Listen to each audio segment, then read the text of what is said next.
코로나19 확산세 속에 이렇게 2021학년도 대학 수학능력시험은 치러지고 있습니다. 전국 고사장에서 오전 8시 40분부터 시험이 시작됐고요. 곧 3교시 영어 시험을 앞두고 있습니다. 수능 관련 내용 이만기 UA중앙교육 소장과 함께 알아보겠습니다. 소장님 어서 오세요. 안녕하세요. 안녕하세요. 지금 수험생들 얼마나 떨면서 더구나 코로나19라는 이 초유의 상황에서 시험을 보다 보니까 얼마나 힘들고 떨릴까 싶은데 일단 자가격리 수험생도 한 400명 되고 확진 수험생도 있습니다. 특히나 다 올해 수험생들이 안쓰럽습니다만은 컨디션 관리 특별히 해야 되는 이 학생들 정말 걱정스럽습니다. 일단 별도 시험장에서 보기도 하고 별도 예. 시험실에서 보기도 하는데 일단 감독관서부터 아마 그 방호복을 입어야 되니까 예. 분위기 자체가 낯설게 대할 수 그렇죠. 있을 것 같아요. 그러니까 그런 그 심적인 부담감이 클 수 있습니다.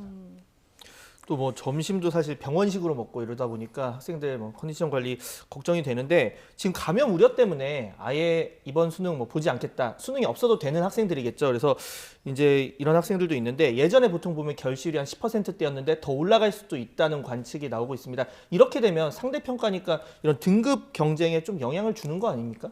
올해 이제 수능 시험의 가장 큰 문제가 결시율 문제가 네. 있어요. 그러니까 보통 한 11% 정도 나오는데 올해 한 15%에서 16%까지 나올 것 같거든요. 이게 그렇게 몇 시쯤 보면은 나옵니까? 그러면 수장님? 이제 어떤 문제가 생기냐면 상위 등급 받기가 어려워지는 거죠. 그러니까 10,000명일 때 4%, 10,000명일 예. 때 15,000일 때 4%가 다르기 때문에 네. 제가 한번 15% 정도를 예상해서 계산해 보니까 예. 1등급에서 한 500여 명, 2등급 대에서 한 1,000여 명, 뭐 이렇게 바뀔 수 있어요. 물론 이제 가장 많이 국어나 이런 걸 상정했을 때 그렇게 네. 보면은 과목별로 나누어 보면 수십 명에서 수백 명까지 등급이 변하니까 수능 최저를 맞추는데 문제가 생길 수 있습니다. 수능 최저를 맞춰야 하는 이게 필요한 학생의 경우는 결실이 높아질수록 걱정이 커질 수밖에 없는 그래서 이제 애들 커뮤니티를 중심으로 제발 시험장에만 와다오. 시험장에만 백지를 해도 좋다. 예. 왜냐하면 등급은 사실 정시엔 별로 쓰지 않고요. 수시에만 쓰는데 최저 기준을 맞춰야 되는데 맞추기가 어려워지는 일이 지금 벌어지게 돼 있습니다. 결시율이 15% 정도면 상당히 높은 건데 언제쯤 나옵니까? 이거 정확히? 아마 지금쯤 1교시는 나왔을 것 같고요. 네. 아마 그 취합이 앉았을 것 같은데 어쨌든 뭐 시험이 끝나면 나오게 되는데 아마 대체로 아마 최고를 경신하지 않을까. 작년에가 한 11.7% 됐거든요. 그러니까 예. 올해 같은 경우 한 15%를 넘어갈 것 같아요. 그러면 사상 최고의 결실이 나오는 겁니다. 예, 좀 이 부분도 주목해서 봐야 되고 지금 학부모님들 지금 시청하고 계신 학부모님들 관심은 올해 출제 경향 그리고 난이도가 어땠나 이런 거 아니겠습니까? 일단 전체적으로 봤을 때 수능 출제 기조에 대한 설명은 예년 출제 기조를 유지했다. 코로나 상황이지만 초고난도 문제 최대한 피했다. 이런 언급이 있었습니다. 오전에 그 기자회견 하는 걸 가만히 보니까 그렇게 돼 있더라고요. 예. 그 출제위원장께서 하시는 말씀이 네. 특별히 어려워지지 않도록 조심했다. 특별히 어려워지지 않도록 조심했다. 코로나 상황임을 충분히 인지하고 있다. 이런 얘기들. 예. 뭐 초고난도 문항은 출제하지 않았다. 예. 아이들의 어려움을 알고 있다. 이런 식의 그 말씀을 많이 한 걸 예, 이렇게 예. 보면은 아마 예년에 비해서는 좀 쉽게 하려고 노력을 했던 것 같은데 문제는 애들이 어떻게 풀었냐가 관건인 거죠. 지금 이제 교사들이 풀고 학원 강사들이 풀어서 뉴스에 나오는 거는 1교시 국어도 평이했다고 나오지만 이거는 교사나 강사가 볼 때 객관적인 어떤 수준인 것이고 그걸 애들이 어떻게 푸냐는 또 별개의 문제거든요. 왜냐하면 그렇죠. 올해 고3이나 올해 졸업생들이 사실 학업량이 굉장히 줄었다고 하는 그 보도가 있기 때문에 예. 사실은 강사들이 보는 거와 교사들이 보는 거 그리고 애들이 보는 거는 좀 다를 수 있습니다. 그렇기 때문에 당일날 나왔던 분석하고 다음날 아이들 반응을 들어봤을 때 반응이 달라지는 경우가 꽤 있었거든요. 저희도 이제 분석을 합니다만 그 망신스러울 때가 종종 있습니다. 왜냐하면 저희는 쉽게 봤는데 애들은 어렵게 풀고 네. 저희는 어렵다고 했는데 애들은 쉽게 푸는 일이 벌어지기 때문에 지금 현재는 상당히 쉽다고 얘기를 하고 있지만 상당히까지는 아니고 쉽다고 얘기하지만 애들의 반응이 있다 시험이 끝나고 나서 커뮤니티에 올라오는 글들을 봐야 알 수 있고 또 심야의 가치적 결과를 봐야 알 수 있습니다. 예. 지금 코로나로 인한 학습 격차 문제가 계속 얘기가 나왔는데 물론 고3의 경우에 결손을 최소화하긴 했지만 지금 오늘 출제 기조 이야기에서도 뭐 6월, 9월 모의고사 보니까 뭐 예년과 달리 재학생들 내에서 뭐 성적 분포 큰 차이 없었다 이렇게 얘기를 했었거든요. 보통 이제 편입 수로 볼 때 졸업생과 재학생 차이가 보통 한 6점에서 7, 8점 차이가 나거든요. 네. 그러니까 그 정도 간격은 있었다는 것이 평가원의 공식적인 입장이고 예. 실제로 노 데이터를 공개하지 않았기 때문에 알 수 없는 일이고요. 다만 이제 실제 현장에서 느끼시긴 좀 현장에서 어떻습니까? 느낄 때는 그런 얘기를 하더라고요. 올해 고3 애들 진짜 공부 안 한다. 그런데 올해 졸업생도 역시 안 했다. 이런 얘기를 하기 둘다안 때문에 했다. 결국은 졸업생도 안 하고 재학생도 안 했으니까 예전의 격차를 유지했겠죠. 그러나 실제로 이제 수능 시험의 난도에 따라서는 달라질 수 있습니다. 만약에 어렵게 나왔다 그러면 졸업생들이 훨씬 더 유리한 것이고 예. 만약에 그냥 쉽게 나왔다 그러면 그 간격이 좀 줄고 뭐 그런 그 양상을 띠고 있습니다. 안 했다기보다는 사실 못했다 쪽이 더 가까울 수도 있는데. 그런데 이제 말씀들을 들어보면 예. 재학생들 최상위권인 경우는 더 좋았다는 겁니다. 학교를 안 가니까 자기들 스케줄 나름대로 공부할 수 있어서 낫다는 애들도 있습니다. 그래서 아마 제가 볼 때는 최상위층과 최하위층의 격차가 예년보다 훨씬 더 벌어지지 않았을까. 그리고 뭐 졸업생이 유리하다고 하는 것이 최상위권인 경우는 안 그럴 수도 있다. 오히려 재학생이 나을 수도 있다는 그런 분석들이 나오고 있습니다. 예.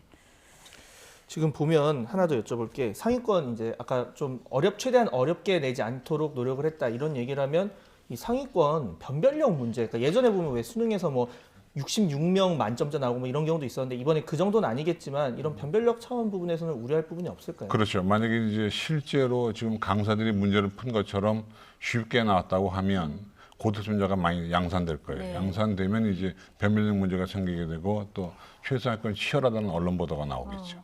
그러니까 그것은 뭐 어쩔 수 없는 것 같습니다. 그러니까 예. 코로나를 이유로 들어서 쉽게 출시했는데 고득점자가 많이 나오는 것은 뭐 예상한 일일 테니까 뭐 어쩔 수 없는 일 같습니다. 코로나 감안해서 특별히 어려워지지 않도록 조심했다라고 했기 때문에 네. 이 부분하고 변별력 부분하고 여기에 접점을 찾는 게 굉장히 어려웠을 한 해였을 것 같은데. 그렇습니다. 예. 일단 1교시가 국어였으니까요. 국어 사실 1교시 시험은 굉장히 중요하지 않습니까? 이후 네. 시험에도 영향을 미칠 수 있고 앞서 잠깐 얘기를 해주셨지만 현직 교사들이 풀어본 결과는 좀 평이했다 이렇게 나오고 있거든요. 그렇습니다. 예. 저도 이제 언론 눈으로 한번 지켜보니까 네. 그 채권과 연관된 경제 지문 정도가 어려울 것 같고 나머지는 그렇게 어려워 보이지 않더라고요. 뭐 그런 걸 보면은 평이한 거는 같은데 애들의 반응은 도무지 알 수 없습니다. 왜냐하면 저희들이 흔히 하는 말로 수능 시험 난이도는 귀신도 모른다 이렇게 얘기하기 때문에 결국 애들이 어떻게 풀었는지 하는 것은 이따가 오후가 되고 저녁이 돼봐야 알 수 있다 이렇게. 전 작년에 이 국어 시험 문제를 한번 봤는데요. 네. 지문이 너무 길어서 이걸 시간에 읽을 수 있을까 이런 생각이 들더라고요. 이게 그렇습니다. 1교시 국어다 보니까 굉장히 중요한 부분이거든요. 저도 국어 교사 출신이긴 한데요. 예. 요즘에 풀 엄두를 못 냅니다. 너무나 어려워서 예. 상당히 스트레스를 받는 문제들이 많기 때문에 풀어보지 않습니다. 예. 자, 올해 응시생 수가 역대 뭐 최소였습니다. 여기에 뭐 재수생, N수생 비율이 한 27% 정도, 뭐 꽤 높은 편인데 이게 아마 뭐 아까 얘기를 뭐 간략히 해주셨지만 좀 고3 현역 학생한테 영향을 좀 미치게 될 것 같아요.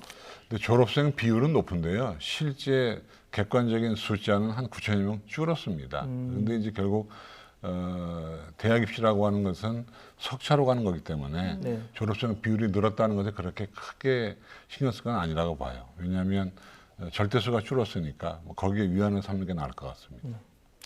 자, 지금 뭐 방역 환경이 좀 미칠 영향도 변수입니다. 학생들 뭐 마스크 써야 하고 환기도 자주 이루어지고 또 칸막이 그래서 뭐 칸막이 치고 이제 시험을 봐보는 뭐 그런 일까지 있었는데 아무래도 체감되는 부담 굉장히 클 것 같아요.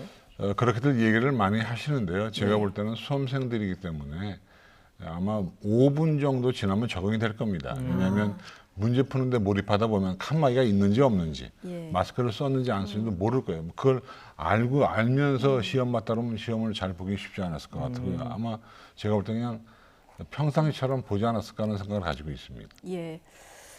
평상시처럼 아이들은 빨리 적응하니까 보지 않았을까. 예, 뭐 이런 그런 얘기 그 해주셨는데 바람을 가지고 있는 거죠. 바람을 가지고 있다. 아마 학부모님들도 방송 보시면서 그런 생각 하고 네, 계실 네. 텐데 1교시 국어는 조금 쉬웠다 이런 평가가 지금 조심스럽게 나오고 있고요. 지금 수학은 아직 안 나왔고 영어는 잠시 뒤에 시험이 치러지고 사탐, 과탐 이제 다 보게 될 텐데요.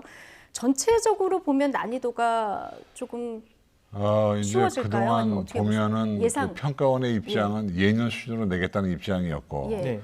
입시 전문가들은 그래도 쉽지 않겠나 생각을 했는데 1교시를 보니까 2, 3, 4, 5교시도 아마 좀 편리하지 않겠나 이렇게 예상을 하고 있습니다. 왜냐하면 어려워도 욕먹고 쉬워도 욕먹기 때문에 예. 평가원의 입장에서는 쉬운 쪽을 택하지 않았을까 하는 생각을 가지고 있습니다. 그러나 그것은 뭐 시험이 끝나봐야 아는 일이고요. 그렇죠. 지금은 잘 예. 모르겠습니다. 이제 내일 돼봐야 불수능인지 물수능인지 그렇습니다. 알 수 있는 네. 거죠.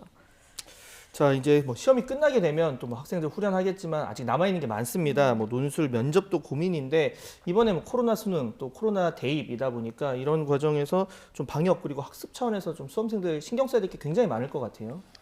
당장 이제 오늘 하교서부터가 문제입니다. 왜냐하면 네. 애들이 이제 마음 편하게 끝나고 보니까 애들하고 얘기도 하고 정답도 맞추기도 하는데 사실은 하교부터 개인 방역에 힘쓰지 않으면 대학교고사 응시가 어려워질 수 있어요. 왜냐하면 당장 이번 주 토요일서부터 대학교고사가 이루어지는데 자가격리자나 확진자를 안 보게 하는 대학들도 있거든요. 그러니까 자신이 감염되면 대학을 못 간다고 치면 수시에 못 간다고 치면 정시에 가야 되는데 결국은 제가 볼 때는 오늘 이 시간서부터 하교할 때부터 개인 방역을 철저하게 하지 않으면 예. 대학교고사를 망쳐서 수시를 못 가게 되는 일도 벌어지니까 아, 당분간 어디 가지 말고 대면 접촉을 금하는 것이 관건이지 않는가 이렇게 보고 있습니다. 예, 소장님 오늘 학교할 때부터 일단 조심을 해야 된다 얘기해 주셨는데 왜냐하면 그 빠른 한꺼번에 우르르 몰려 나갈 테니까요. 예. 그죠? 그렇게 그렇죠. 되면 뭐 거리두기도 안 될 거고 또 애들끼리 만나서 넌 잘 봤니 못 봤니 이런 얘기 하다 보면은 대화를 하게 되고 비말이 튀게 되고 문제가 생길 수 있어요. 그러니까 예. 제가 볼 때는 대학교에서 끝날 때까지는 수험생 여러분들은 그냥 대면 접촉을 가급적 끊는 것이 좋지 예. 않겠나 생각하고 있습니다. 그런데 이번 주말부터 이제 논술 등 다른 일정들이 또 있는데 네. 앞서 잠깐 얘기를 해주셨는데 지금 수능은 자가격리자든 확진자든 다 볼 수 있게 이렇게 돼 그렇습니다. 있는데요. 이 논술이나 이런 다른 전형은 대학별로 다 차이가 있는 거예요? 대학별로 차이가 있죠. 어떤 대학은 보게 하고 어떤 대학은 못 보게 하고. 일단 못볼 수도 있는 확진자는 다 못 보게 되어 있고요. 예. 자가격리자인 경우는 대학에 따라서 응시 기회를 주는 데도 있고 안 주는 데도 있습니다. 그리고 뭐 논술이나 적성원 본다고 쳐도 실기인 경우는 얼굴을 맞대고 또는 뭐 비말이 튀는 뭐 체육실 같은 것 같이 어우러져야 되기 때문에 대학들이 방역을 책임지면서 응시를 시킬 가능성은 별로 없다고 봅니다. 네. 그래서 컨디션 관리가 가장 중요하군요. 그렇습니다. 예. 뭐 방금도 얘기해 주셨지만 지금 학생들 너무 고생하고 있고 이제 시험이 아직 남았지만 끝나더라도 좀 정말 그 회포 풀고 싶겠지만 이제 당분간은 본인을 위해서라도 좀 친구들끼리 뭐 비대면으로 소소하게 좀 자축하는 그런 일이 있었으면 좋겠다라는 생각이 듭니다. 자, 지금까지 진행되고 있는 수능 관련 내용 이만기 UA 중앙교육 소장과 함께 알아봤습니다. 소장님 오늘 말씀 감사합니다. 잘 고맙습니다. 들었습니다.